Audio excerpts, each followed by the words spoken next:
Hey, everybody, welcome back to another episode of Carnivorous Grandma Speaks Women of Wisdom series.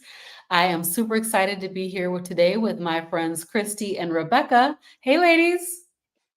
Hi, Robin. Hi. Welcome, welcome, welcome. So, before we get into it, I'm going to go ahead and give you guys my scripture. It is Proverbs 14 and 1. And it says, "The wise woman builds her house, but the foolish pulls it down with her hands." And I always read this scripture from my Women of Wisdom series because women have such a profound impact on the lives of ourselves and our families. And when we know better, we do better, right? So we're building a physical house, we're building a natural house, and we have a huge influence. So that is what I'm really, really thankful for. So I'm going to go ahead and I'm going to go around the room. We'll start with Christy and let you go ahead and introduce yourself. Okay, great. My name's Christy, and my YouTube channel is Meeting Wellness. And I started my channel just a little over a year ago after I went carnivore and just experienced so many health benefits for myself. Little did I know over the last year and 3 months, having been carnivore, all the impact that I would have on others around, including now my son and my husband as well. So I'm excited to chat with you ladies today. Thanks, Christy. All right, Rebecca, you're up. Hi, my name's Rebecca, and my channel is at Rebecca Bavery CPHC. I am a nurse. I'm also the assistant production manager for Healing Humanity, and I'm helping with that project. And I'm also a volunteer PhD essential coach in Dr. Ken Berry's PhD community.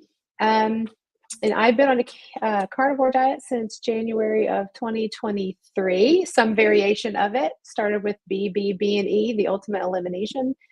And me and my kids have really been on this journey together since 2021. And my husband recently full on joined. He was on and off for a while. So it's really weird because now people recognize me sometimes when I go out places, and it's a little strange that I'm trying to get used to. But yeah, so I'm glad to be here and talk about Jacob's story and Audrey's ADHD. And yeah, Amazing. So, welcome, welcome to both of you. I do want to give a little shout out. I believe that it was Arlene Blackwood that hmm suggested this show today. And, that I have the both of you guys on to talk about the impact that the carnivore way of eating. I know, Christy, I know your son started out with keto, but keto and carnivore and how it has impacted the lives of your children who have quote unquote what I'm going to call chronic diseases, hmm issues that are supposed to be incurable. yeah, And so, as you guys probably both know about me, this is my passion, is to talk to people about what is going on with our lives and why are we in this space where so many people, including a lot of kids, are being diagnosed with these chronic incurable diseases, and then come to find out they're not necessarily chronic or incurable. So, hmm but before we get into that topic, I would like to just give you guys each an opportunity to talk about your own journey. How did you find your way to keto carnivore, and how has it impacted you? So, I will go with Christy. We'll just go around. it's fine. Sounds good. So I was a chronic yo-yo dieter from my mid-teens up until the age of 47, which was last year. I would restrict calories because that's what I knew how to do, right? From the standard American diet playbook, which is eat less, move more. And so I took that on board for sure to the extreme. So I would spend months and months at a time restricting my calories, trying to lose weight. And then when I couldn't restrict anymore and I was just so dang hungry, then I would binge on unhealthy junk food. and immediately put the weight back on and then start the cycle again. So I gained and lost the same 20 pounds. I don't even know how many times. Like I said, from my mid-teens up to the age of 47. And last February of 2023, I'd put on the same weight again, and I thought, well, I've heard of this keto thing. I didn't really know anything about it other than, bacon and avocado are good, and you're just going to lose weight, and that's really what I'd heard about keto. But I thought, let's give this a shot, and so I actually did, for the first time, join a couple of Facebook groups dedicated to keto, mainly to get recipes and things like that. And I thought, well, this will just give me some ideas for, how I can eat, what I can cook, and that kind of thing. Not even to get into community at all. Like, I'm just quiet. I would just kind of stay in the background and just kind of lurk in there and kind of read stuff and look for recipes. And at one point, some commenter said something about Dr. Berry. And so I immediately went over to YouTube. I think it's probably the first time in my life that I ever went to, I used YouTube in my classroom. I'm a teacher. I've used it for videos here and there, but personally to sit and watch YouTube, never done it in my life. But I went over there and, searched for Dr. Berry and saw his ginormous amount of content. So immediately went to the keto playlist because I was focused on keto at this time. I never had heard of carnivore, did not even know that he was a carnivore at that time. Just went to his keto playlist and started watching it, like from video one, just down the line. So I quickly did learn, how to do keto the proper human diet way. And I was tracking my carbs and keeping them under 20. And from February to June, sure enough, I did lose the 20 pounds, that I had wanted to lose. But I gradually just kind of got lazy and stopped making the vegetables. And I thought, I'm only eating meat. I wonder if that's okay, And the funny thing was, as soon as I stopped with or pretty much all, I can't say all, I was still doing coffee and things like that. But, the plants that I was eating, I noticed that, I think some anxiety that I used to have has gone away, and I never even knew I had anxiety, but now I don't feel it anymore. I just kind of feel calm and like I'm okay to talk to people and go outside and go to the store and take a walk. And these were all things that I hadn't done in a really long time because I just didn't want to be around people. And I started having more energy. I started doing weird things like sprinting. Things that I, never, ever thought to do in a million years. And I had some minor, probably what was the start of arthritis, but some joint pain, like in my right knee and my right hand that was kind of bothering me. And I would get these acne flare-ups from time to time. And all of that just kind of stopped. And that never happened when I was just doing keto. And so I looked into it, and sure enough, oh, wow, Dr. Berry's a carnivore. And look, there's folks out there like Robin. And I started finding all these other channels. And I thought, well, then I'm going to make a channel too, and let's all get connected. And that's how I sort of got into the carnivore way of eating and the carnivore community as well. Thank you for sharing a little bit of your story, Christy. Rebecca? Mm-hmm. Yeah, so I started keto back in 2018 because I have 2 autoimmune diseases. I have Sjogren's and Hashimoto's. They were pretty debilitating. I was very overweight. I think my heaviest, I was around 203 pounds. And I just was so fatigued that my husband had to start doing my job, and he's active duty military. And that's not really conducive to him doing both my job and his job. And the kids were in elementary school at the time, and he was having to beg for me to get out of bed to actually be able to take care of them and get them up for school in the mornings. And I was on high blood pressure medications. I was on antidepressants. I was on pain management because the pain was so severe. Anti-anxiety meds. I was trying all the supplements and things that they tell you for autoimmune, and nothing was really working. And my brother was like, hey, so I started doing this, and it's supposed to help with autoimmune. So you should try this thing called the keto diet. So I started the keto diet and was very dirty about it. But I will say that even though it was dirty, I did lose weight. And so I did feel a little bit better. And then I started cleaning it up, got off my medications. I think within a year, I was off of everything. And started cleaning up my diet, found people like Maria Emmerichs. I started pulling off seed oils, using less nuts and things like that.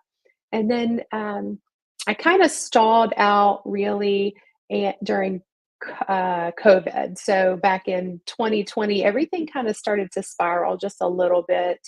There was some carb creep, but I found Dr. Barry's community back in 2022 and actually joined in with their community.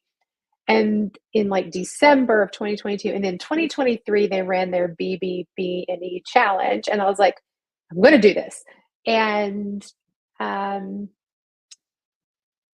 it was really interesting how pulling out everything like helped so much. And there was that initial like spurt of energy. You're like, holy crap, my brain is awake.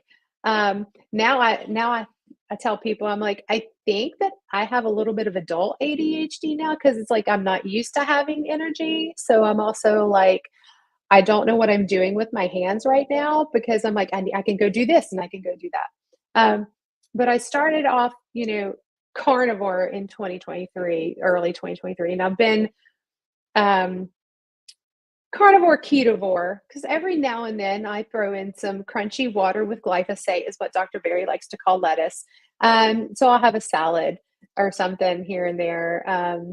Seasonal squash when it's available, because I like squash. I know I'm weird. I like squash. But it's good, right? So it's like, the level of healing that I've had is pretty good. I'm still battling, like my Sjogren's is really good. Like I almost never have symptoms of Sjogren's anymore. My Hashimoto's, I'm still fighting it. What is Sjogren's, just for those of us who do not know what that is? Yeah, so Sjogren's is an autoimmune syndrome, and it's where the body or the immune system is attacking the moisture producing glands of the body. So your eyes get dry, your mouth gets dry. For women, our nether regions get dry, our skin gets really dry, and other things that they don't tell you about in like med school and nursing school is that your joints start stop producing as much lubrication. Your intestines stop producing as much lubrication. So anything that is supposed to have moisture, all of a sudden that starts to get super dry. And it's because the mucus secreting glands are starting to dry out. And it can be very debilitating. Eventually it does start to attack organs if you don't catch it and treat it early enough. But there's not really many treatments either. They're still testing the biologics for it, and nothing has really helped much. Like it's like you might get about 20 to 30% of people get relief from the biologics. Okay, so, interesting. So yeah. Fascinating. So thank you guys both for sharing just a little bit of your story. Of course, we are here to hear about those kiddos. In my life, the kiddos mean everything. I'm like, okay, so I'd love to hear about what made you decide to change your child's diet. First, I also want to mention that Dr. Berry has changed so many lives. Like he's amazing, incredible. I've been a member of his community for several years now, and I think we're all kind of in the same time frame of when we started our carnivore way of eating. So I started on February 22nd, 2023. So I think we're kind of all right within that same time frame. But what was it that triggered you to think, I think I'm going to put my kid on this? And then, what was their age? What was their take on it? Were they open to it, or, kind of a little bit, give us a little bit of the story of how the young people actually got started. So we'll start with Chris. Yeah, sure. So basically with my son, he had very severe symptoms, ADHD symptoms, as well as sensory integration processing symptoms from the time that he probably even really before preschool, but when it became apparent to us was when he was in preschool. And for a frame of reference, he just turned 16 this month. So for many, many years, he had severe symptoms. And the reason why I start with this is because I think a lot of people that don't know anyone with ADHD or just haven't been up close to it just think, well, it just means they're a little wiggly. Like they're just a little wiggly. They just kind of can't sit still and they can't focus. And it's probably just because they're trapped inside and that's what it is. And I'm not saying that those things don't play, a role in it. But it was definitely, he had a myriad of symptoms well beyond the fact that absolutely he is wiggly and he cannot pay attention. Absolutely. But he had these other symptoms. And the most severe one was these meltdowns that he would have. And it started in preschool. And at this time, he was not diagnosed with ADHD.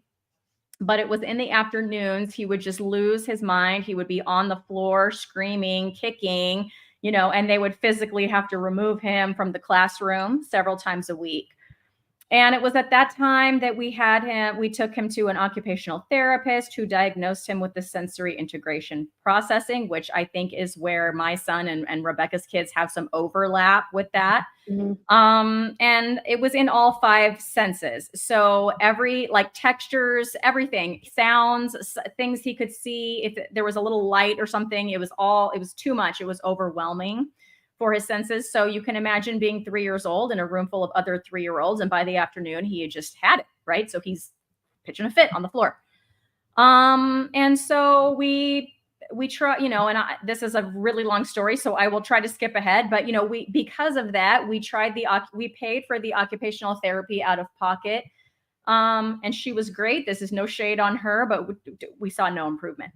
And then, fast forward to elementary school, these meltdowns were still happening. He's, when they're 3, they think, oh, maybe they just haven't outgrown their terrible 2s yet. Well, hello, now he's 6, he's still doing it, right? He's flopping on the floor. He's screaming, he's hitting, he's calling us every name in the book over something as simple as brush your teeth if he didn't want to do it.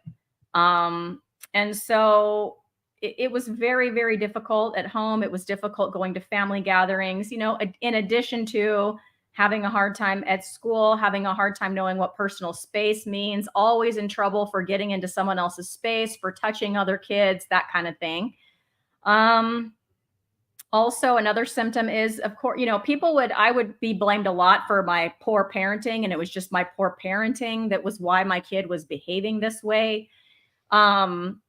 And let me tell you that every time he acted out in that kind of way, he had consequences, but it is a symptom of ADHD that you really don't learn from your consequences. So you can have consequences every single time and it doesn't ever sink in. Tomorrow, you're just going to do it again.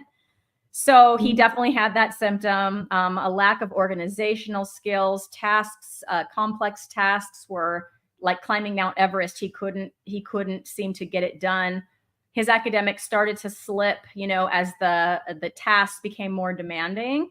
And he definitely has that task avoidance, demand avoidance that he does, especially if it's an adult's idea, he is probably not going to do it. And he's going to, if you try to press it and say, well, you have to do it, then the meltdown is going to happen. And so we tried counseling inside of school. We tried speech therapy inside of school. We tried occupational therapy inside of school. We tried the occupational therapy and counseling also outside of school, outside of our own pocket. We tried all the strategies that all the counselors, occupational therapists, and speech therapists recommended, as well as all the ones that I, as a teacher, have been trained in and have been using for 25 years in my classroom to help. And he really just wanted no part of any of that. He did not want to take any of that on board. I really think that maybe those strategies could be helpful to a kid who recognizes the problem and wants to work on the problem, but he did not think that he had a problem and he did not want to work on it. And so he would just get angry. That was like his go-to, like he was just angry. And so we were walking around on eggshells trying not to set off the anger monster, because then it was going to be a 3-4 hour process of the meltdown. And then the where he would get over it and then he would forget that it happened. And here we are emotionally beaten up, you know, and all of that. And he was just like, once he was over it, he's over it. And he doesn't remember that he called you, you know, I can't say the words because I don't talk like that, but you know, that he called you all the names. And that, you know, all of that, you're just expected to just forgive and forget, which of course we should all do. But when your kid is doing that several times a week, it's emotionally taxing, as you can imagine. So basically we tried medication as well. So we went to the pediatrician and got medication, and that was another long process. He did eventually take it for a couple of months and hated it. So we ran the gamut from counseling to medication to all the other type of therapies, and saw no improvement at all. And I had been on carnivore myself, as I've said, and the more I've been in this space, the more influencers and experts I've been exposed to. And I started hearing about the mental health benefits from the likes of Dr. Chris Palmer and Dr. Georgia Eid. And I thought, well, it can't hurt. You know, let's give it a shot. And then how did he respond? I mean, I had to have input from him. It would have been a lot easier when he was 3 or 4 years old because you are in a lot more control. But at the time he was 15, and this was February of 2024. And, but you know, he had been watching me do this for a year. He had seen my mood improve and my energy improve. And so I just asked if he would want to give it a shot for 30 days. And you know, he agreed to give it a shot for 30 days. And so, you know, I got that buy-in from him, and he just did a really good job of just jumping in with both feet and, you know, really following the plan that I helped him lay out. And, you know, I sort of assisted making lunches and things like that. Now he does some of his own cooking too. But yeah, he's in, as you can see it now, it's the end of September and he hasn't stopped. So that is amazing. So, I'm going to come back to you, Christy, but before we go on, I'm going to let Rebekah tell us a little bit about her kiddos. And the same question for you is, how did you make a decision to decide to move them more towards a proper human diet or carnivore, ketovore diet? And, you know, what were the things that you were dealing with as well? So both of my kids, I have a set of 17-year-old twins, and they are both high functioning autism. Audrey also, so I have Jacob and Audrey. Audrey also has comorbid obsessive compulsive disorder and ADHD. And it's very hard to distinguish those. When you have OCD, ADHD, and autism, they all the symptoms overlap, and they're all intertwined. So picking it apart is like trying to unravel a very tangled ball of yarn. So back in 2018, we started Audrey on a ketogenic diet because we saw the movie or the documentary, The Magic Pill. And we saw the little girl on there and the little boy on there that got better with a ketogenic diet. And, you know, I talked to Audrey and she was like, okay, you know, I'll do it. She'll eat anything. Like, you put anything in front of her, she'll eat it. So it doesn't matter with her. Jacob wouldn't do it because he is so picky and he's got texture issues and he vomits at certain textures and tastes and smells. So with him, I was like, I can't even fight this battle right now. So we put Audrey on it and she did really, really well. We started seeing a lot of her ADHD. She came off of her medication. She was able to control her ADHD very well herself. And then the teachers were very kind and put things in place. And she did really well. And then she went off the diet when my mom died in 2019. And so we didn't really get everybody back on track. I stayed on it, but I was it until 2021. In 2021, my son, this is what prompted us to get the kids back on, is my son was 14. He had not hit puberty like the rest of his peers. He was obese. He had some secondary characteristics like armpit hair, but nothing else. He wasn't growing, right, except for getting heavier and more rotund. And we kind of sat him down and was like, hey, like, you look like what my brother did at his age. And he had not hit puberty either. And so they had to take him to an endocrinologist. I was like, hey, Jacob, so instead of doing that, I would really like you to do this. And he was very hesitant. He cried. He did not want to do it because of the texture issues. But we did finally find foods that he would eat. And so within 5 months, he was no longer obese. He hit puberty and shot up, and his voice got deep, which is like now really weird, because he's like a baritone bass, and I'm like, where did this come from? It's really like I can't deal because he's my son. And it's like we started seeing all these like things reverse. And he had energy. He's now a cross country runner, and he does it on keto. Now he's keto. But he runs cross country, and he's caught up with his peers. And even like it's really weird because now most people can't tell that he's autistic unless they see him in like a private setting, then they might know. So there were things that we didn't know could be improved upon that has improved upon, but most of it was really him hitting puberty. Audrey did go back on it, and she had been on some psych meds that really messed up her metabolic function, because they put her on a bunch of Zoloft, and then when that wasn't enough, they put her on Abilify, which is a second generation antipsychotic, and it caused high blood sugar. She gained weight. It took almost, let's see, when was that? So that was 2021. She last year just started really finally dropping weight again after that medication like did so much damage to her metabolism. Just like to ask a quick question in here, because Yeah. your daughter did it earlier, and then Yes. she kind of went off.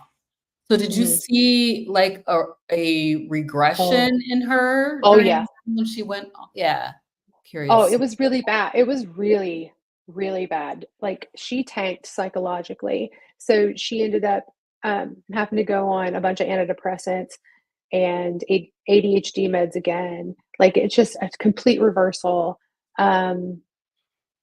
And part of it was the trauma of losing my mom. There was that part of it because my kids were very close to my parents, and their nanny was kind of their world and their biggest cheerleader. So losing her really did a number on my daughter, but it didn't help that I was one of those people that I let her go off of it. I just was dealing with so much pain with losing my mom at the time too that I kind of let it slip. So part of it's my fault. I don't blame myself, but it's like because I was going, I lost my mom. My mom was my best friend. So, I mean, Yeah. I don't want anybody to think that I like beat myself up over it. It sucks and I shouldn't have done it, but life happens and we've gotten back on track now. So, Yeah, that's awesome. yeah, but she's so much better now. Her ADHD is, oh my gosh, so much better now. So much better. We're still dealing with her OCD, but the Yeah. ADHD is so much better. So I'm curious to know because I was talking to a young lady that I was working with, and she was saying to me, there's a couple of things I want to mention.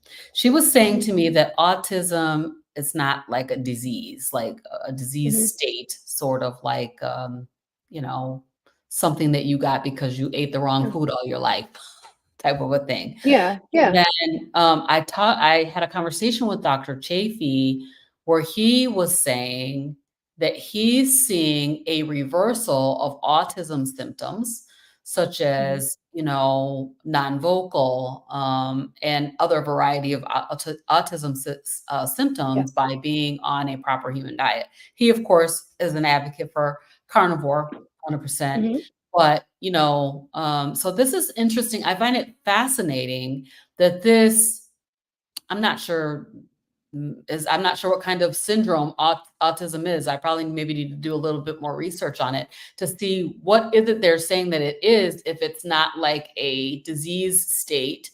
And, but yet it can be impacted by what you're eating, right? Yeah.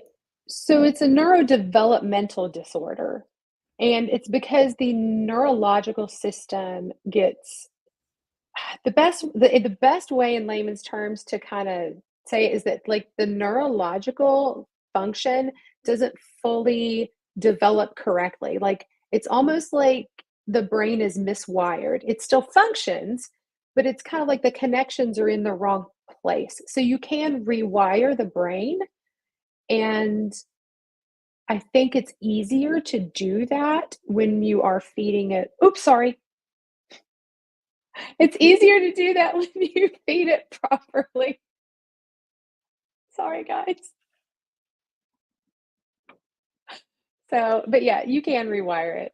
That's okay. Okay. Very good. Thank you for helping with that a little bit because, I want to be sure that I'm being, correct in the way that I'm speaking about these terms, as far as, but the main thing that I think that I'm finding really fascinating is that both of these issues, I'll call them, ADHD and autism, are being impacted, having symptom reversal due to changing the way we're eating. So that is fascinating to me. So, okay, so I understand what you guys are saying, like what led you to this, what brought you to a decision to try it. Also a little bit about like what has happened since you started. But can you give us just a little sampling of other therapies that you tried? I think you guys each did a little bit of this, but talk a little bit about what did you do before you tried a keto or a carnivore diet, and how was that? How effective was it? Yeah, so I touched on it, but I guess I didn't specify exactly what everyone was working on. So the occupational therapist that we hired out of pocket was very concerned with his muscle weakness. He had muscle weakness throughout his whole body, and his ligaments, like when he bends his elbow, it goes backwards. Like his ligaments are very loosey-goosey and weak, which is one of the reasons why he had such a hard time sitting still, because when we try to sit still, our muscles will keep us, or our ligaments will help keep us rigid, but his ligaments were all wiggly, and then his muscles would get tired because his ligaments couldn't do the job of keeping that frame. And so he would get wiggly. And so thank you for yes, hypermobile. Thank you, Rebecca. See, she's a nurse. She knows the terms. Yes, he is hypermobile. And so she worked a lot on that type of stuff, as well as how it would affect his grip. His grip was never fixed, the pencil grip. So he gripped that pencil with 5 fingers, just a 5-finger, like he doesn't hold his pencil like we all have been trained. And it was he worked on that, but you think he wanted to sit there at home and like write his letters in a workbook? Heck no. So his homework for that, that wasn't happening. But yeah, we paid out of pocket. And he would go to that appointment once a week. And then when he got to elementary school, we got him in. We wanted to get him an IEP, which is an individualized education plan. And that is for any special education student, whether they have a learning disability or a condition like ADHD, for example. And you can also get an IEP for speech. And so we enlisted the help of the speech teacher, and we had him qualified so it's not like he has a lisp or a hard time saying his R's or things like that. But it's the type of speech where you can talk to people, you understand what turn taking is because he didn't, or like reading body language because he couldn't. And so it was that kind of speech, because to get occupational therapy within the school setting, it's not a standalone service. And so, yeah, that pragmatic speech became a gateway kind of to get him into the system, because he did actually need help with that. But at the time of kindergarten, he wasn't academically behind. He was reading 2 years ahead of everybody and doing all the math. And yeah, it was not a problem. But yeah, that pragmatics was a problem. So we got him in that way in order to continue with the occupational therapy. And then the speech teacher even went on, I think that was the first person to introduce him to the zones of regulation, which is a color coding system designed for kids to help regulate emotions. And so green is like kind of where you want to be. Green is like everything's good. You're like awake enough. There is such a thing as blue, which is like you're kind of sleepy and out of it. And you know, but anyway, then if you're going the other way, yellow, it's like you're heading towards the meltdown. And then red is like you're mad, you're not coming back, you lost the plot. And so he was taught all of those zones of regulation and how to recognize them. And he was supposed to become self-aware as to when he was going from green to yellow. And he was given some strategies to try. He never wanted to try any of those strategies. And then the teachers were trained, when you notice he's going to yellow, do these things, and he would go immediately to red. Like the teacher would try that and he would go immediately to red. And the speech teacher was not the only one. So once we had the school counselor involved, she was pulling him for different sessions with groups. The school counselor can only do 6 weeks of sessions of like individual one-on-one because that's not her thing, but she will do group sessions, you know, for a longer period of time. And so there were other kids with similar needs to my son in those groups. You know, once again, you know, teaching social skills and how to stay in your own space and zones of regulation and all of these things. I mean, he could teach a master class on it, but as far as putting it into practice, he was not interested, and he was not interested in the adults helping him to do that. He was allowed access to the motor room. So we do have a motor room. I've never seen it used for a kid with ADHD before. We do have 3 classes of autistic children at our school site. And it was mainly used for that. Like those kids would go in there and have access to all of these things. Well, because we had my original occupational therapist kind of come in and consult. And so she was very good at advocating for him and getting him things. Things like scooter boards, and I don't even know what was all in there, like bouncy, like seats and all this kind of stuff to help get that stuff out. So he was allowed that. He had occupational therapy also in school, but really what I learned was they are very only focused on how it affects his academics. So it was teaching him how to type because the pencil grip was so difficult, that kind of thing.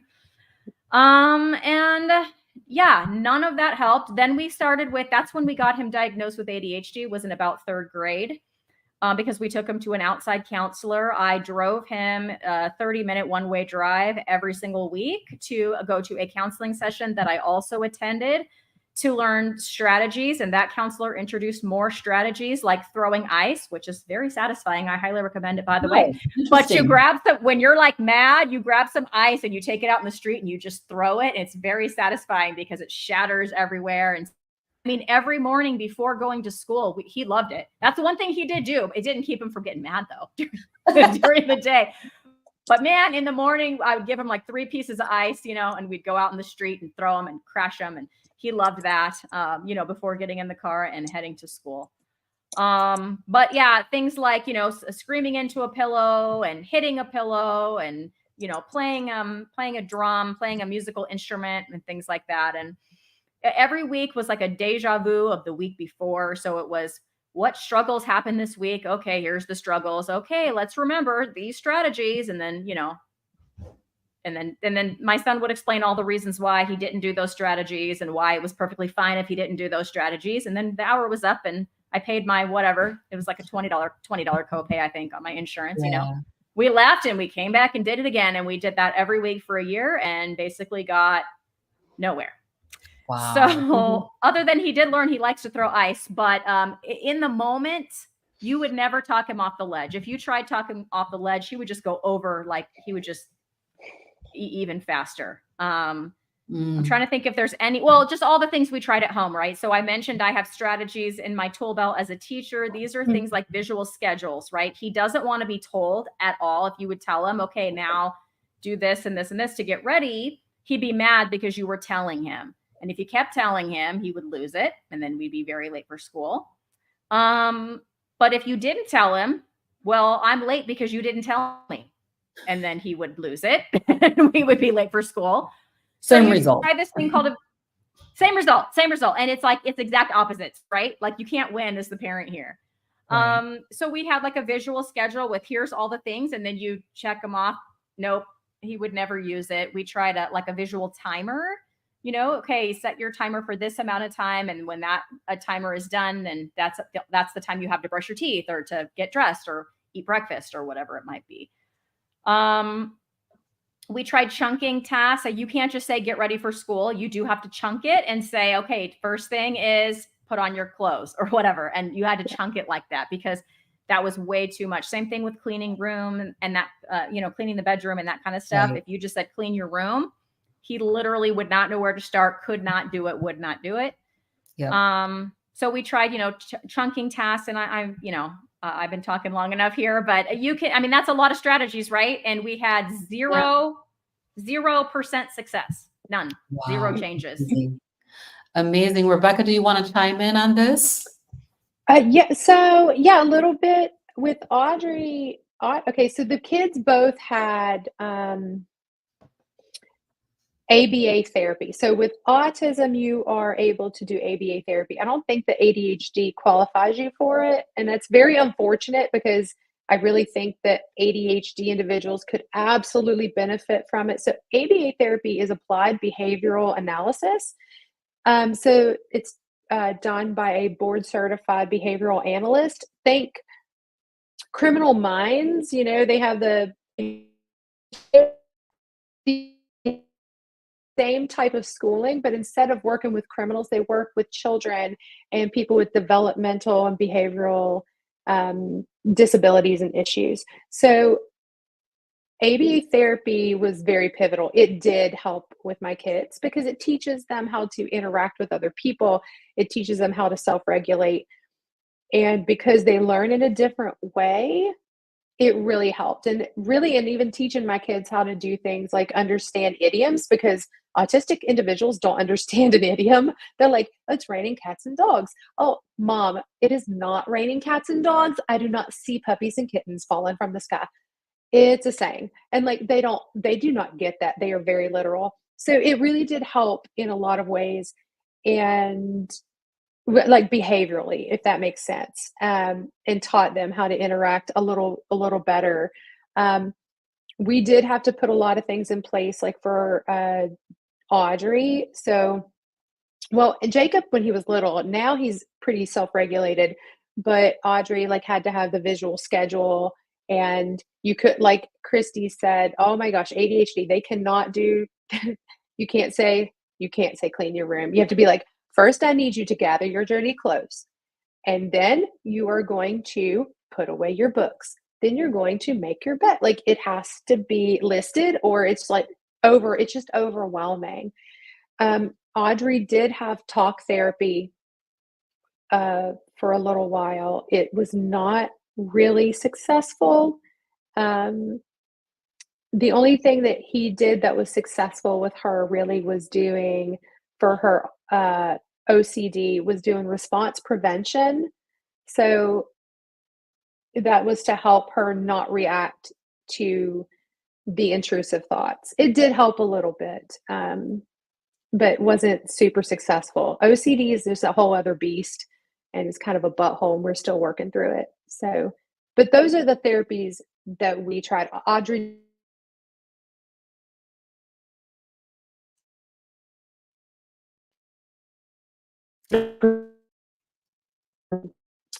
I don't know if you know what perseveration means, but they get very stuck on a topic.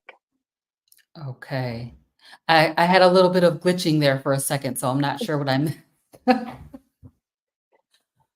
just said that they perseverate. People, the autistics, they perseverate. So they get stuck on a topic and they'll just talk about it for an hour. Mm-hmm. Yeah. Sort of like us with carnivore. We'll talk about it for an hour. Exactly. Exactly. Hey, I totally get that. So very fascinating. When you decided to put your kids on a ketogenic way of eating, what were the initial things that you noticed? Like, what were the big, like, oh my gosh, this is actually doing something? And how long did it take before you started to notice that there was a difference? Rebecca, you want to go first? Well, I'm trying to think. With Jacob, most of it was weight loss first. So we just noticed that he was dropping weight. And of course, that helped his times when he ran and things like that. And then, of course, he hit puberty, which is actually, like I said, it's pretty astounding. I know people are like, oh, he was 14. Like, you do not understand. There are things that I will not talk publicly about, but this kid hit puberty, which we were very worried that he had an endocrine disorder. So Right. the fact that he lost weight, shot up, and hit puberty, that was a big thing. With Audrey, it was a lot slower, but like it took a lot longer for her. And I think part of it, the first time it was like it worked and it helped, but I cannot remember the time frame. But because of the Abilify that she was on, it really screwed everything up. And it took so long for it to kick in because there was so much healing that had to be done. This is a very interesting thing that you're saying here. And I really kind of want to like Mhm. stay on that for a second, because if you Yeah. think about this, when we go on to these ketogenic diets, Mhm. we're looking for certain things to happen Mhm. relatively quickly, right? Yep. However, we have a lifetime of all of the garbage that we've been putting in, including medications Yep. and things like that, that still need to be processed out. And this stuff is stored up inside your body, and can take a long time to come out. I mean, I was talking with somebody about oxalates and how long it can take for oxalates, which are in plants, to come out of your fat cells. And as long as you Mhm. have fat on your body that is still on there, that needs to be, you know, that needs to get processed, those oxalates are still stored inside there. Things like seed oils and all of the Mhm. different things. So when you talk about this medication doing damage to her, and how long it takes for these types of things to actually be reversed, I could see that it could potentially take a long time, because this stuff is stored up inside. It's in your cells. Yeah. Well, then, and it's the second generation antipsychotic. So all the antipsychotics have that sort of side effect of like it almost causes something called pseudo Cushing's. And so it means like too much cortisol, and it causes a lot of problems with that. That's why you see the blood sugar go up. That's why you see people get chunky, and Mhm. they can get very fat. Right. And moon faced, you'll see her face was so round. She started getting stretch marks in weird places because it thins the skin. So she started getting these purpley stretch marks all over her belly Mm. and all over the backs of her knees. And she wasn't even like, she was gaining weight, but it wasn't even that bad. And so 2 years, it took almost 2 years to get her off the medication, one, and then two, reverse the damage. And that's really sad because nobody told me about this. I was a nurse and didn't know about this. And you don't even hear about it. I was like, what could be causing this? And I went and looked it up, and sure enough, it's like one of the side effects. And they don't Yeah. tell you. The doctors didn't tell me this. Like, they were just like, yep, it'll help here.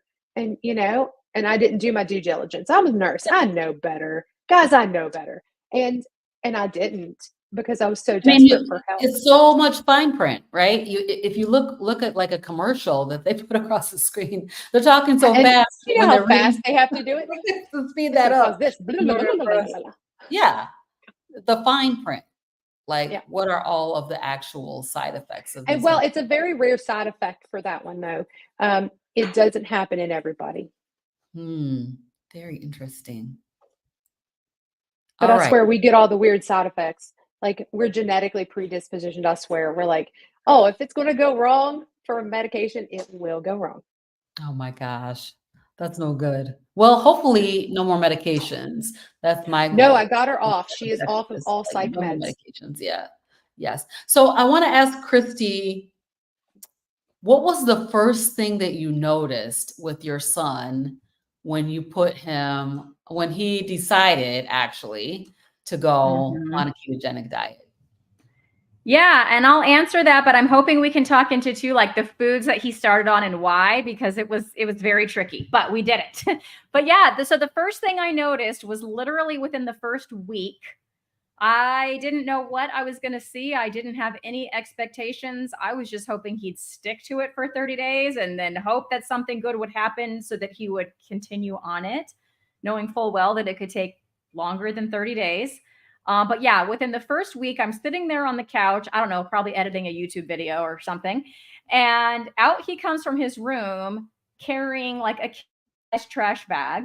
And then he comes out with another one and another one. And I'm like, finally, I'm like, Zach, what are you doing? And he just said, cleaning my room, like all nonchalant, like he just been cleaning his room his whole life. Now, I've touched on the cleaning of the room. And let me tell you that when he was little, we would have days of pain and suffering over cleaning that room because I tried all the clean up the Legos. And then he wouldn't even clean up the Legos. He just didn't want to do it. He wasn't going to do it. I would at times go in there with him, like let's say before Christmas, and he was going to be getting Christmas gifts and his room looked like a bomb exploded. Let's pare some of this down because you're going to be getting some new stuff. And if any progress was made, it was because I was doing it. I couldn't even get him to agree to throw anything away. He didn't want to throw stuff away. He was a downright pack rat. And I'm talking cardboard and like old boxes and packaging and not even toys. Okay, like trash, in my opinion. And he was just not having it. So, when he wasn't looking, I would like sneak it in a bag and I would, I would be able to get some of it out of there. Or like occasionally if he went to like my mom's house, I had to be very careful. And there was a couple times he'd be like, Mom, where is this? And I'd be like, whoopsie, in the trash. I would never admit to it. I'd be like, I don't know, your room's kind of messy. It's probably just lost in there, right? But yeah, so I stopped fighting the room battle. I decided that this is not worth it. We're fighting battles over being at school every stinking day and like just getting homework done and taking a shower. Like, why am I going to fight clean your room? I'm not going to fight that. So I just stopped and I really didn't care about it anymore. And even with this, it's not because he cleaned his room. It was the fact that he looked around at his room on his own without me ever saying a word to him and decided, this place is a pigsty. I need to clean it up. And then he proceeded to do it. He proceeded to organize the task. And the very first thing he did was just take out all like trash. And I think, I don't even know, it was like in the teens number of bags that ended up piled by our back door. I'm telling you, like a bomb went off, like a pack rat. I'm not exaggerating here. And I said, as I was going to bed and he was in the process of still doing this, I said, okay, just make sure that all the trash gets taken out to the dumpster outside. And he said, okay. And then I went to bed. And in the morning, guess what? All the trash was in the dumpster outside. Now, if you don't have a kid with ADHD, that is a big deal. Because in the past, I would have had to tell him 8 times and it might or might not have happened. And he might have melted down because I know, you already told me, I know. And yet 5 hours went by and he still didn't do it. Mm-hmm. And so he just did it. And I just asked him one time. And then at the end of that process, he had not only taken the trash out, but everything that he knew he wanted to keep, he had organized it in bags. So he didn't put it away yet, but he had organized it into categories and like stacked it neatly in a corner. And then he had been at it for hours. And so he took a break. But I will say it wasn't a forever break. Like within the next week, he finished that and put all that stuff away. And then one day on a different day, he tackled his closet and under his bed. And his room just looks like a room now. It's just a normal, clean looking, probably cleaner than my room. And again, it's the fact that he looked at that complex task, thought through it, organized it, had the gumption to get started. Nobody had to tell him, it was like all self-driven and not, a proclamation from a parent or whatever to get this done. And so that was the first thing I noticed. And I was pretty much floored. Could not believe what I was seeing. And amazing. Then wondering, okay, what other improvements am I going to see? Hopefully some more, because that was pretty cool. That was pretty cool. So you kind of alluded to this, and I wanted to just let you go ahead and elaborate a little on what is it, what kind of foods was he eating, and what kind of foods is he eating today? Yeah. So, as Rebecca touched on with her son, my son also has severe texture issues in the mouth, severe, to the point that when we were eating, I mean, when we were trying to wean him, we couldn't. Like, he was eating baby food till he went to preschool. Baby food, okay? Baby food in a jar from the store until he went to preschool. Because anytime I would try to give him anything else, I'm not talking about spit it up. Rebecca said it. We're talking throwing up, because the texture is in the mouth and it initiates the gag reflex and throwing up. So as you can imagine, I tried that less and less frequently because it's like he's throwing up. That's the opposite. We're trying to get nutrition in, not the other way around. And it just became another battle. He didn't want to do it. Very gradually through his life, we got him to eat other smooth things that were not baby food, like yogurt with no fruit in it. Like very smooth applesauce, right? I think the first more solid food he ate was like macaroni and cheese because it was very soft, right? And he could get through that. And then finally we got him to eat like a chicken nugget.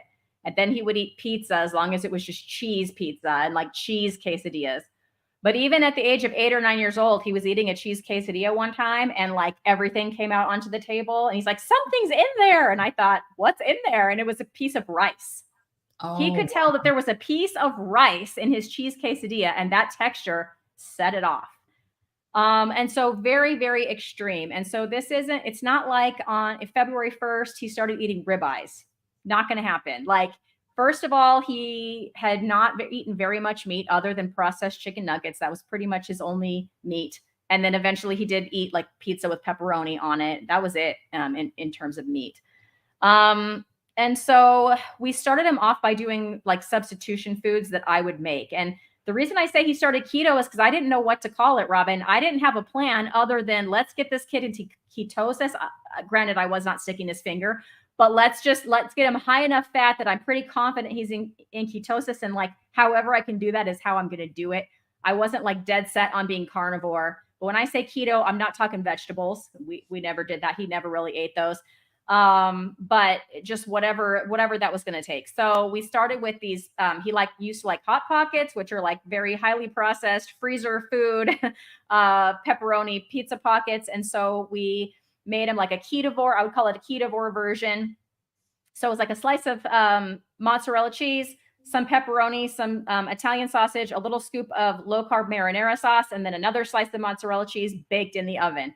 And he probably ate those 5 or 6 days a week for the first few weeks for dinner, because that was something that he liked and that he would do.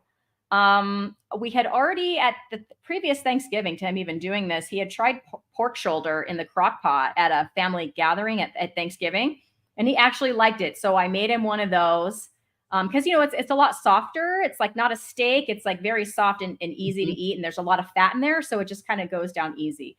So, yep, I started making more pork shoulder. I made chicken nuggets from scratch. So with just ground chicken, pork panko, some Parmesan cheese, and some egg as a binder, and just air fry those.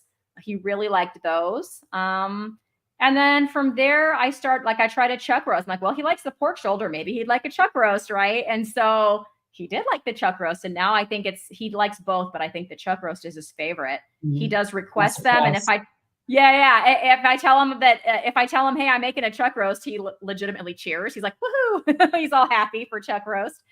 And so just gradually over time, the substitution foods that we started on, he still eats occasionally, but man, I'm telling you, he likes picanha now. He likes the pork shoulder, the chuck roast. He likes chicken thighs. And he'll just kind of eat those for dinners, like on repeat.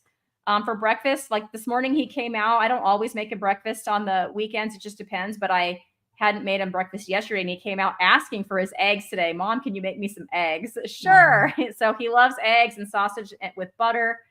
And I think the only plant food he still keeps in is when he makes those little pizza pockets. It's like a little tablespoon or teaspoon or whatever of marinara sauce in there. But otherwise, he's carnivore.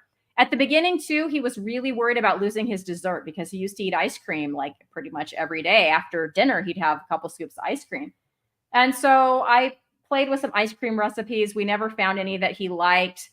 He's, like I said, very finicky with the textures and the flavors and all of that. But I did find some keto cookies. Oh, Rebecca has one. Okay, Rebecca, we'll talk. We found some keto cookies. And so he would eat one every single day, after dinner, just for his little sweet tooth. And, they're made with like the Equip Prime Protein beef isolate protein powder. So there's, the beef powder in there, and then, some gelatin and things like that, and eggs and butter. And he really likes those. And I still will make them when he asks, but can I tell you that he used to eat them every day? And there's times where like a couple weeks will go by and they're just in the freezer. Like I just put them in the freezer. When he wants one, he can have one. I've never told him to cut them out. And he's just like kind of slowed way down on them. And when I asked him why, he just said, well, if I'm full, I just really don't see the need to eat that. Like that was what he said to me. And I was like, awesome. Amazing. So he still does eat those. So those couple little keto things, I had a hard time when I was making videos. Like, what do I call this?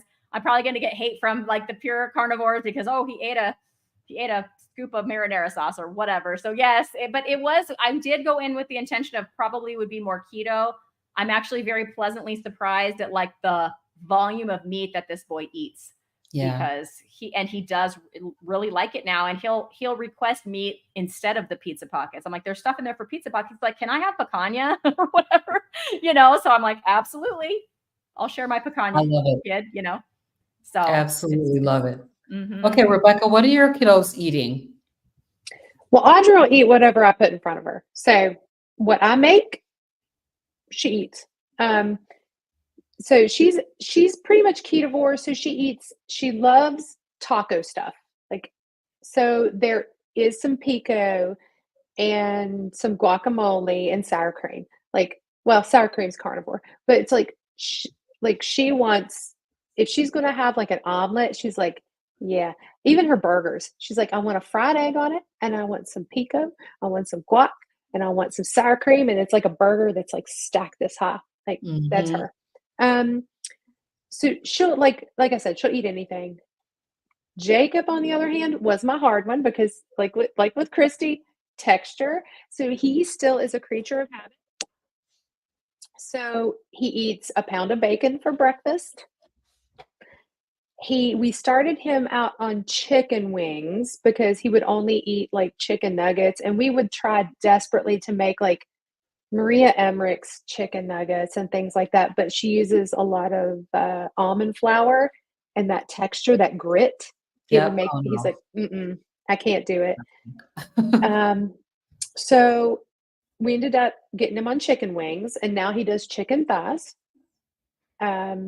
He eats a modified PB&J for lunch every day. So I took Maria Emmerich's egg white bread and tweaked it and like added an egg yolk and took a couple things out and then added in some butter powder to give it a better texture. And so he gets a white bread, and then we get the no sugar added peanut butter, and it has to be super smooth. It can't be the natural ones that still have some grit in it. Nope, it's not going to work. And then I used to make my own jam, but I don't have time for that right now. So we buy the Good jam, if you've heard of that brand. And it's actually really clean. So if people are keto out there and want to try it, it's a really clean brand. So he eats, well, I don't eat it, but he eats that for lunch. And the chicken thighs are for dinner. And then he eats nuts. And we finally got him on the keto bricks. So like before races, like I'll melt those up, and don't tell him, but I also take an unflavored carnivore bar. I was just thinking that. And I take the milk and cookies keto brick and an unflavored carnivore bar, and I chop it up and I mash it up and like melt it all together and put it into molds, and he doesn't know it's in there. That's the only way I can get him to eat beef. That's it. You know, that is so funny because carnivore bar actually has a little crunchy texture to it. So But he doesn't. He for it, but it works. he's not noticing it.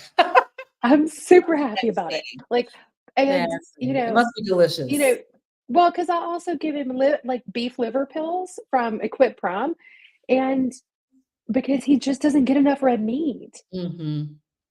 so I have to do something to try to get something in there. Absolutely. Yep. But yeah, but like I wish that we could do pizza rolls. I wish I could get my kid to eat it, but he gags at the smell of the Italian herbs and seasonings. It's like and tomatoes. Nope. Now he would eat cherry tomatoes by themselves when they were little, or when he was little, but no. Like Not he's anymore. So I'm so wondering, picky. do either of your kids ever cheat on their way of eating? And if they do, what kind of impacts do you see when they do that? So Zach does not cheat. There was one time within the first, I don't know, week to 2 weeks where, the teachers give out candy for right answers. And so his math Mhm. teacher had handed him a sucker. It was literally like within the first, like I said, week or two. So he just, without thinking about it, whipped off the wrapper, popped it in his mouth, went, "Oh, I'm not supposed to be eating this," and threw it away. And told me, like he told me, it was at school. I didn't see him. I'm not spying on the boy. Reported it to me. And I was like, "Hey, that's no worries, I got a little bit, I wondered what would happen at his first social invitation.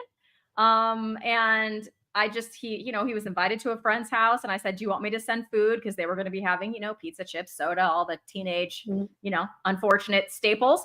And he said, "Yes, please." And so I sent with him what I usually send for lunch, which is a grass-fed and finished Teton sausage, just chopped up, and some cheese chunks and some pepperoni.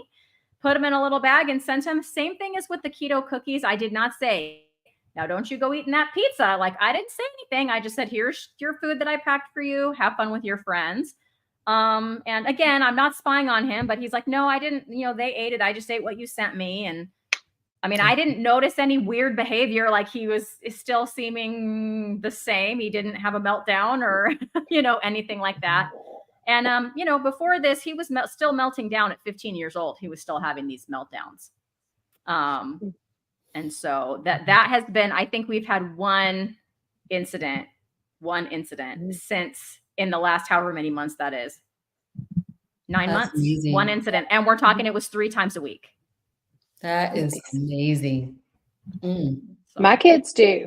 They do cheat. Okay. And now Audrey, she cheats a lot less because now she realizes she's made this connection between, hey, I ate this and now my OCD is worse.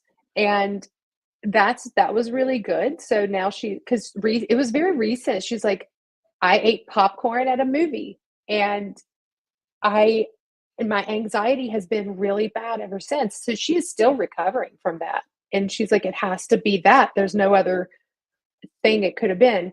Yep. Um, Jacob, he's pretty metabolically flexible. So he can but he's not dealing with the mental things either. His was more physical and puberty. So what he does sometimes he'll look after a race, he'll go out, with the team, and he'll get a cheat meal, and he'll be like, "Man, I feel sick to my stomach now." Like, he'll feel like garbage, and he knows it's coming.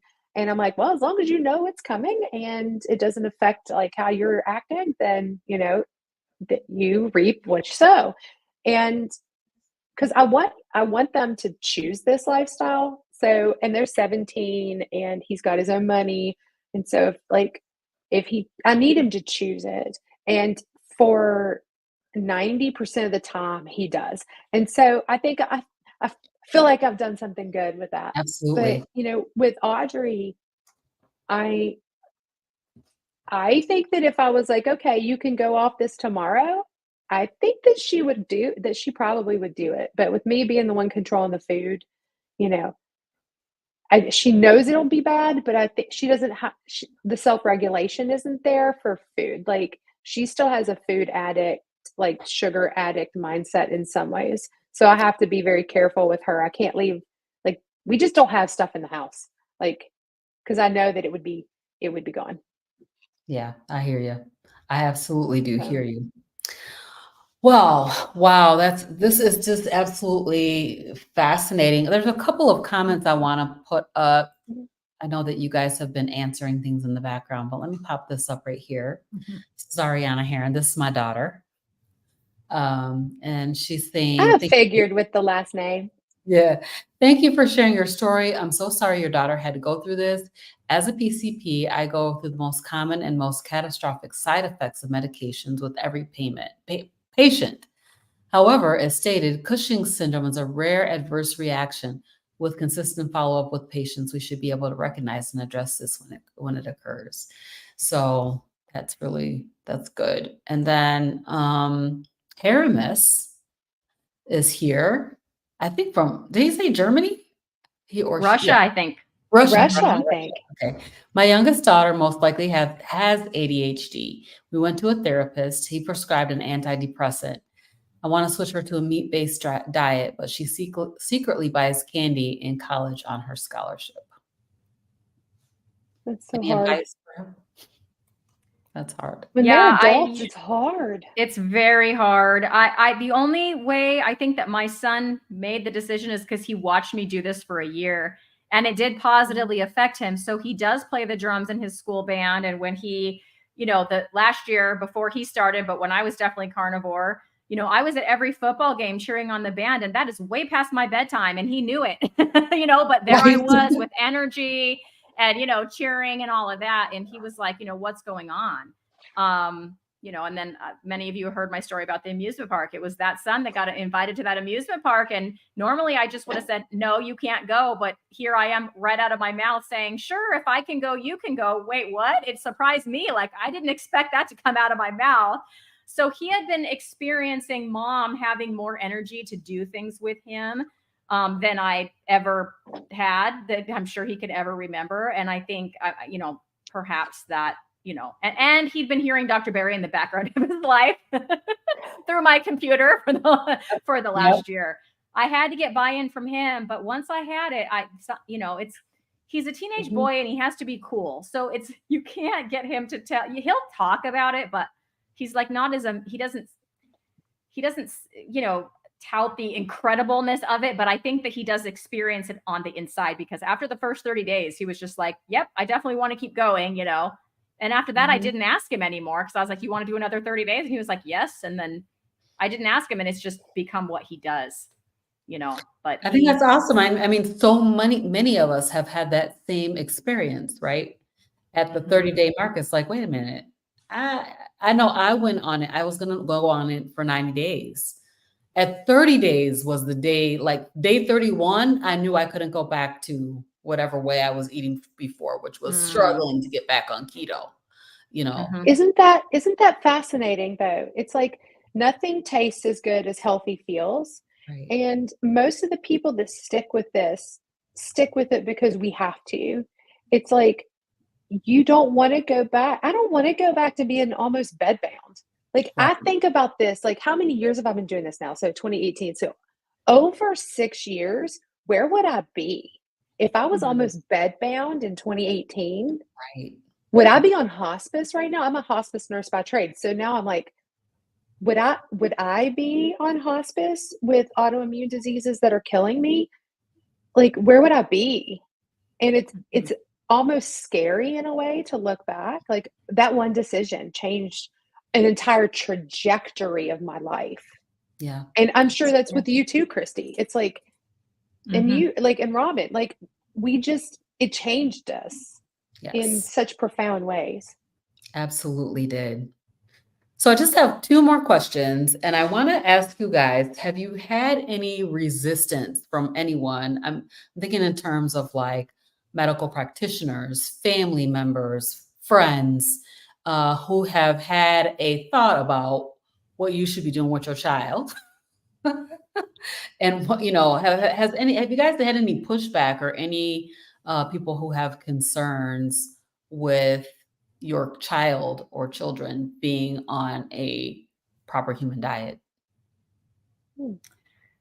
Well, my mom is meat-based keto, so she's fully on board with it. She hasn't had anything to say about that. I don't think that my brothers, as far as what he's eating or whatever, I don't think that they, care too much. On my husband's side, they already kind of know that I'm doing this. And now if we're all going to go over there, they make sure that they have some burger patties or things for him, even if there's, meat that he isn't going to like. So they've all been supportive. I will say, before doing this, the relationship with especially my side of the family was very strained over his behaviors. So because of his behaviors, there was a time when I didn't take my kids to anything on my side of any event, not Christmas, not anything, for 3 years. Wow. Because there was quite an incident, and it ended up with me being made very clear to me that it was their opinion that this was totally my doing. And I knew that it was going to happen again. And so I was just like, I can't deal with this. For better, for worse, for right, for wrong, whatever. That's what happened. And just now is when I'm, so since he's been eating this way, now I feel like I can take him over there because I'm fairly confident that he's not going to have a meltdown or a freak out or any of that. And so it has helped sort of, I don't know, reunite or patch back together that rift that was there as a result of the fallout from, his symptoms. So I'm happy for that. Yeah, that's awesome. I haven't, I've had people think that I'm crazy because I do it, but you know what? No, other than, I mean, my kids are like, well, it kind of sucks when I go to people's houses, but it's like, other than that, like even Jacob went over to he's got a friend that is a girl, not a girlfriend, but a friend that is a girl, that he goes over to her house sometimes because they'll hang out with friends out there. And they're like, oh, what do you like to eat? So they'll have maybe some watermelon for him or some berries, or they'll have things like cucumbers because he actually likes cucumbers. So like they'll have things like that for him, or be like, yeah, you want some chicken, so we'll get you some chicken wings. Like, believe it or not, they're actually, no, that's kind of weird. For my kids, no, but for me, people go crazy. They're like, oh, you're eating butter, you're gonna die. And it's like, yep. What? Like, well, my brother thinks we're all crazy, but yeah, it's like weird. Yeah. To be fair, though, I didn't tell my son's pediatrician.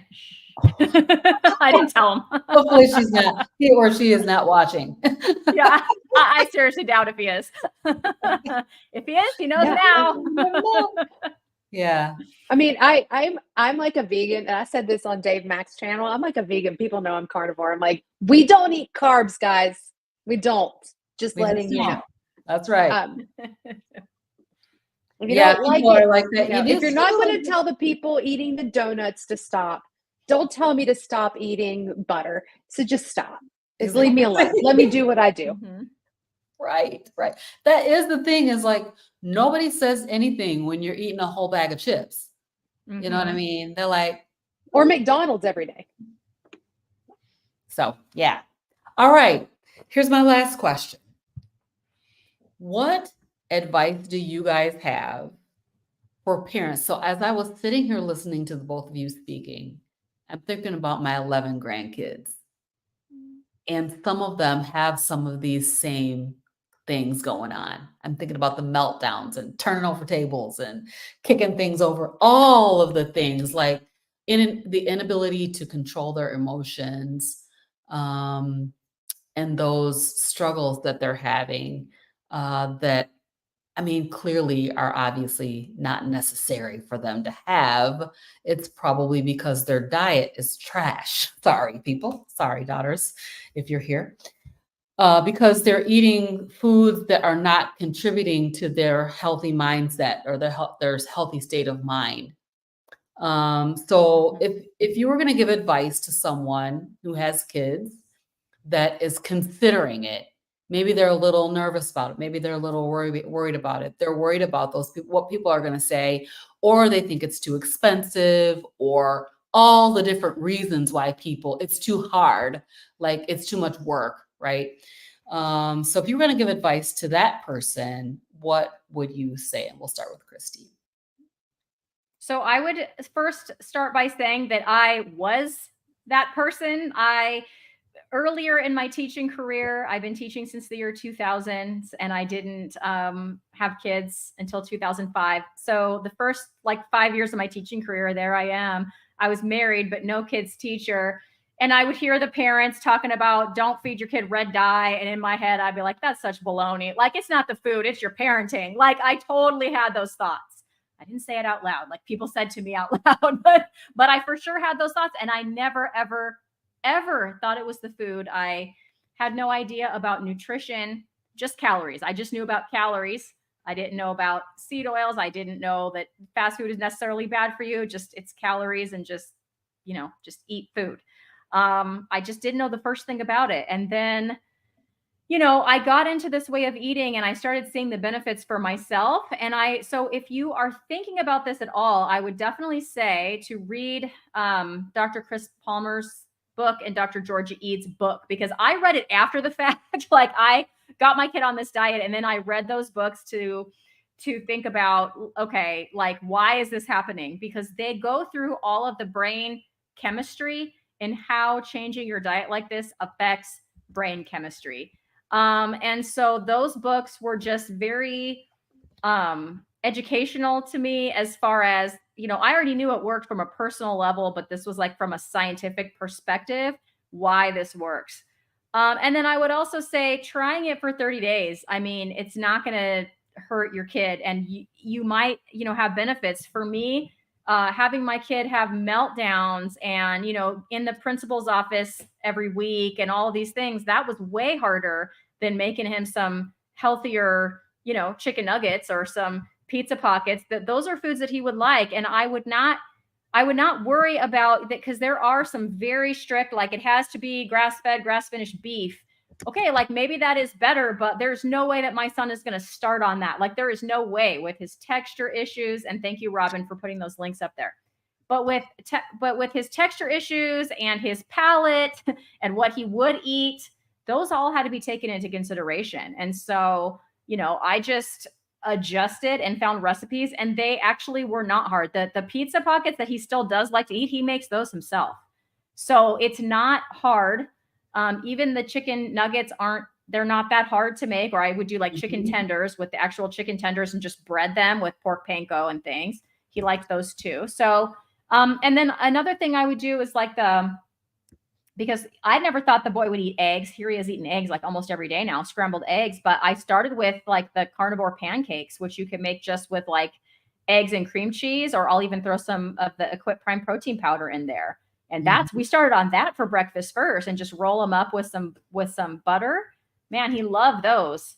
And I haven't made those in a while, but that's where we started. You have to start somewhere. So I would say start with what you think your kid will eat, that they will like. It doesn't have to be a grass-fed and finished ribeye. And I saw results. My kid eating substitution foods like the carnivore pizza pockets, the carnivore pancakes, and the chicken nuggets that I made, and he started cleaning his room. So definitely his, Change Your Diet, Change Your Mind is the title of one of those books I was mentioning. I mean, I changed his diet and boy, did his mind change, and it sure didn't take long. And I'm so thankful. I wish I would have known about this when he was 2 and 3 years old. I didn't, but I'm still so thankful that he was 15. So he still has time to grow. I was on Dr. Chafee's channel, and he was telling me how much he asked if he had gotten taller. I'm like, yeah, he caught his brother. His brother's 18 Wow. and he just caught him. And he's like, yeah, he's probably going to get a few more inches on him because of this. And so it's he was a little late to the game, but he's still developing. And so I really feel like he's going to have such a good chance at, coming up to his college years if he chooses to do that, or his working or whatever. It's I have a lot more hope now that he has the potential to be successful, because his mind and his emotions are so much more stable. So it was so worth the little bit of inconvenience to try to figure out these recipes and find this stuff. And then once you do, it just becomes a routine. And like I said, I even found a dessert option. So Yeah. it really made it very effortless for him to switch over. It was not as hard as even I thought it was going to be. So that would be my advice. Thanks, Christy. All right, Mhm. Rebecca. I think that watching The Magic Pill, for anybody, it's really a great movie or a great documentary. Going there and watching that just to see it progress, see somebody progress on that and how they do. But I think that also just trying it for 30 days. Do it for 30 days and do it and write down what you see or what you now don't see. And I think that doing that and pull it back as much as what you can. And if you have to do it slow, it's okay. One at a time. It took us a couple of months to get Jacob's diet really dialed in because of, and it took me longer than that to even get a bread recipe that would fit the texture that he would eat. And so just try it. I think that you'll be pleasantly surprised. And I'm sure that Christy will agree with me. Reach out to me or Christy. We can help you. I really want to advocate for this for autistic kids because there is hope. And for kids with ADHD, I'm sure Christy does. And we'll help. Reach out to us. We can give you ideas. You need help figuring out a texture issue. I can help figure out a recipe for you to do something. Now, I do need that Hot Pocket recipe, Christy, how he does it, because yes, Audrey will love that. But it's like, it's like we can, as a group, a lot of us all want to work with you. We want to help you, and we are happy to do that. And if I can help another parent have hope and see their kids heal, that's the ultimate adrenaline rush for me, because I'm like, holy crap, look, somebody is doing so much better. And it's because we've all done this. We've seen it work. It's not woo-woo like the Atlantic calls us all woo-woo. I'm glad to be on the part of woo-woo right now because my kids are thriving and Jacob wants to be president and run in 2044. So watch that. He says he's going to start his campaign very soon. So it'll be the longest running presidential campaign ever. But it's like, that would have never, I don't think that anything like that would have ever happened. And, it's worth it. It's worth trying it. Absolutely. Well, ladies, I really, really can't tell you how much I appreciate you coming on to talk a little bit about this. The kids are so important, and we're expecting them to do a lot, and their brains are not working properly. The brains are just not functioning at their highest level. We want them to have the highest impact, the highest capacity, get the best grades, have the best behavior, but they're struggling every day because their brains are clouded. If you think about the brain fog that we had before going on a carnivore way of eating, maybe brain fog that we didn't even realize that we had. And also all the other sort of, I'm calling them mental illness type of things, racing thoughts and obsessive thinking about food and all of those kinds of things. The kids are having that same problem. So it's super important that we do put some focus on what are the kids eating, just like we say all that middle section of the store it's not food for us. Well, it's not food for kids either. It's poison. It's poison. It's literal poison. So whether you're going to be, helping your kids out with a carnivore diet, ketovore diet, keto diet, even a low carb diet, is going to be highly beneficial for them to be able to function in their everyday lives and be able to be those amazing people that we want them to grow up to be. So I really appreciate what you guys are doing in your spaces. I know I have placed your Instagrams and your YouTube channels down in the comments, the description of this video. So as Rebecca was saying, if you want to reach out to either of these ladies, if have kids that are dealing with these types of concerns, these ladies are here in the carnivore community and they're out here talking about it and they're here to support.